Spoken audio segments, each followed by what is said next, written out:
Hello po sa inyong lahat mga ka-crypto. Ako po si Pinoy Crypto Trader at sa video na ito ay atin pong pag-uusapan ang tungkol sa balitang ito kay Shiba Inu. Ayan. At kung paano yan mag-withdraw ng asset kay Shibarium papunta kay Ethereum. At ayan, bago po tayo magpatuloy ay nais ko po munang bigyang linaw ang aking disclaimer kung saan ang nilalaman po ng video na ito ay hindi po ito isang financial advice. For education and information purposes lamang po ang layunin nito. Nais ko na rin pong magbigay babala na wala pong kahit anumang group chat ang Pinoy Crypto Trader. At ayan po mga ka-crypto, Shiba Inu team unveils how to withdraw assets from Shibarium to Ethereum.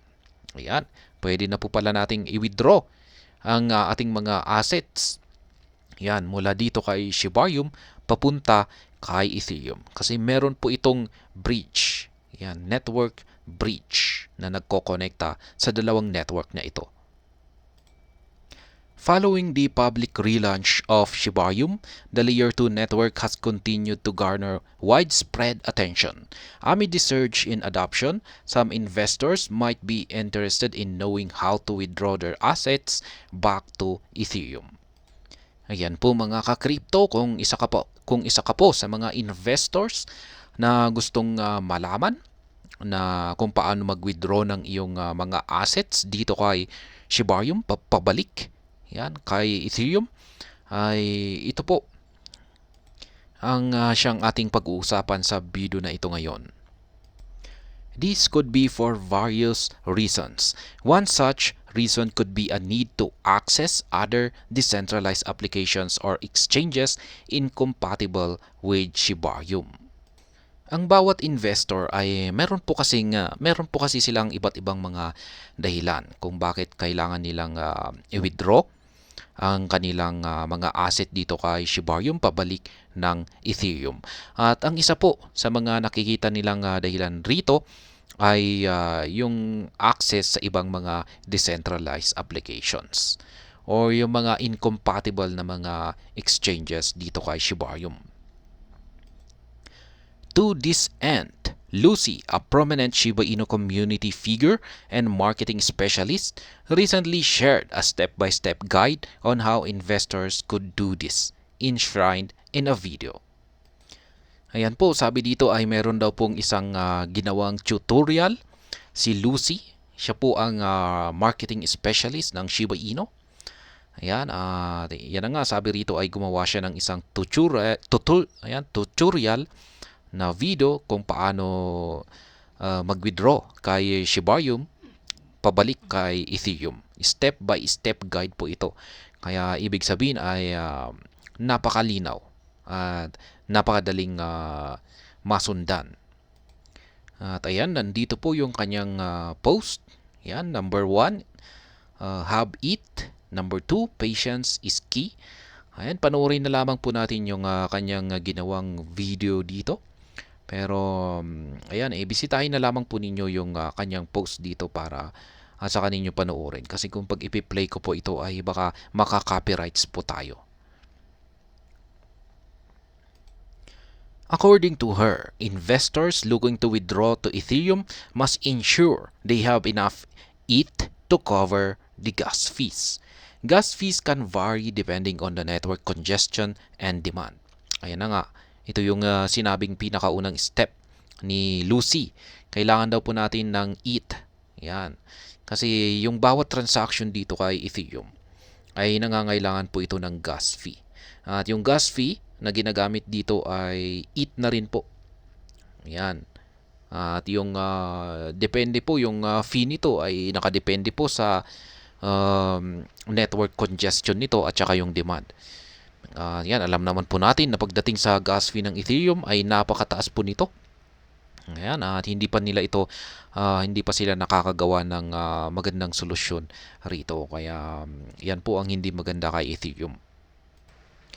She also emphasized that users must be patient when withdrawing from Shibarium to Ethereum. Lucy explained that this is because Shibarium uses a plasma bridge. Ayan. Yan po yung ginagamit ni Shibarium na network na nagkokonekta rito. Yan, kay Shibarium at Ethereum. Yan, tinatawag po nila itong plasma bridge. At ngayon ay mukhang medyo mabagal ito. Kaya sabi ni Lucy rito ay kailangan daw po natin ng pasensya. Yan. Kailangan po natin na tayo ay patient na hintayin yung withdrawal yan na maproseso. The plasma bridge is a security solution that relies on periodic checkpoints and exit challenges to ensure the security and validity of transactions. This means that withdrawals from Shibarium to Ethereum are not instant but take some time to finalize. Ayan, yan na nga yung sinabi ko kanina. Medyo mabagal po ito. Kasi kailangan pong dumaan yung transaction nito sa mga sabi rito ay mga periodic checkpoints at saka mga exit challenges. Yan, para masiguro na valid at secure yung processing ng transactions nito. Kaya ayan na, medyo matatagalan ito. Lucy stressed that the delays were not due to any technical issues, but rather due to factors such as security checks and confirmations. These factors ensure that users' assets are safely transferred from Shibarium to Ethereum without risk of fraud or loss. Ayan na nga. Gaya na rin ng aking sinabi kanina na talagang yung delay po nito kung bakit natatagalan ay talagang chine-check po ito. Kaya talagang kino-confirm para maiwasan po ang frauds or loss. Yan. At sabi ni Lucy ay yung delay na ito ay hindi po ito isang technical issue. Kaya yan, maayos po na gumagana ang plasma bridge. Kaya ayan. At ito na nga po yung step by step na guide kung paano natin i-withdraw ang ating asset yan dito kay Shibarium pabalik ng Ethereum. First step, yan, on the official Shibarium platform, tap on the menu option, 9 grid dots at the top to switch the bridge option supposing your wallet is already linked. Ayan, dapat naka-link na po yung wallet dito.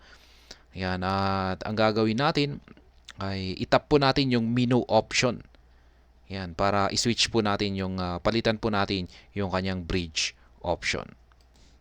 Pagkatapos po nating maitap, ayan, yung kanyang menu ay makikita po natin rito ang option naman na deposit at saka withdraw. Siyempre dahil sa tayo ay magwi-withdraw ay piliin po natin yung option na withdraw. Ang sunod ay piliin po natin yung token na nais nating i-withdraw. Yan, at ilagay po natin yung amount kung magkano ang ating i-withdraw rito. You'll receive an overview of the withdrawal process which shows the amount being withdrawn, the estimated time for completion of withdrawal, typically 3 hours, and the estimated fee. Ayan. Pagkatapos mo pong mailagay yung amount na gusto mong i-withdraw, ay maipapakita po sa iyo ang overview ng withdrawal process. Makikita mo po rito yung amount ng token na gusto mong ilabas at saka yung estimated time, mga typically 3 hours daw po. Yan, madalas ay 3 hours yung kanyang completion. At maliban po dyan ay makikita mo rito kung magkano yung babayaran mong fee. Ayan, gas fee, yung gas fee, it po yan, yung sisingilin. Kaya medyo paiba-iba po yung singil rito. You'll get an opportunity to initiate a CAP request. This request gives authorization for your asset to move from Shibarium to Ethereum until the specified amount finishes. You're advised to insert a round figure here. Ayan, meron pong lalabas na initiate a CAP request dito. Yan, ito ay parang i-authorize. Yan, authorization po yan ng iyong asset para i-move ito sa Shibarium papunta kay Ethereum. Ayan, sabi rito ay kailangan mong ang i-insert mo po na amount dito ay kailangan po na round numbers. Yan, walang decimal place. Kailangang buo. Yan, at ang sunod ay makikita mo po rito yung transaction na nakaset na po sa pending. Yan. At kailangan po itong dumaan sa 3 stages bago ito ma-complete. Kaya yan, ang una ay ma-initialize muna ito. Pagkatapos ay dadaan ito sa checkpoint at ang panghuli ay ang mga challenges. When it reaches the completed stage, your transaction will head to the queue and could take up to 7 days to process completely. Ayan, ang tagal po. Pag matapos na po itong makadaan sa completed stage or umabot na ito sa completed stage, ito po ay mapupunta sa queue. Yan, ito ay kung pag sinabi po natin queue ay pila. Yan, at ito po ay posibleng umabot ng 7 araw bago ito maproseso. Ayan, sobrang tagal po pala kung pag ganyan yung aabutin. At ayan, yan po yung mga simpleng paraan lamang. Ayan, napakasimple lamang po na paraan kung paano i-withdraw ang iyong mga asset dito kay Shibarium pabalik dito kay Ethereum. At ayan, hanggang dito na lamang po tayo sa video na ito. Sana po ay inyong nagustuhan ang aking paliwanag dito. Kung inyo po itong nagustuhan ay pakiclick lamang po ang like button nito. Para naman po sa mga bago lamang dito, kayo po ay aking inaanyayahan para mag-subscribe. Pakiclick na rin po ang bell icon nito dahil ito po ang siyang magsisilbing notification nito sa mga bago kong videos na akin pong ina-upload sa aking YouTube channel na ito. Marami pong salamat sa panonood. Ingat po tayo lagi at God bless po sa ating lahat.